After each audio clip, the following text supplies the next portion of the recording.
بسم الله الرحمن الرحيم الرحمن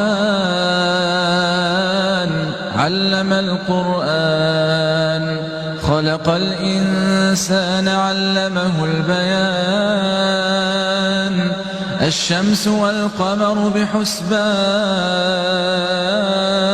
والنجم والشجر يسجدان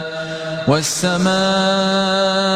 رفعها ووضع الميزان ألا تطغوا في الميزان وأقيموا الوزن بالقسط ولا تخسروا الميزان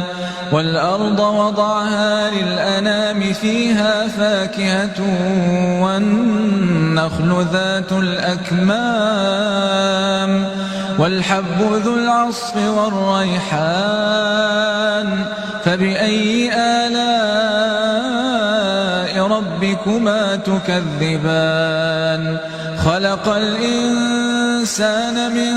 صلصال كالفخار وخلق الجان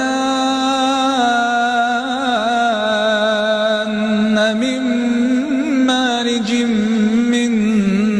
نار فبأي آلاء ربكما تكذبان رب المشرقين ورب المغربين فبأي آلاء ربكما تكذبان مرج البحرين يلتقيان بينهما برزخ لا يبغيان فبأي آلاء ربكما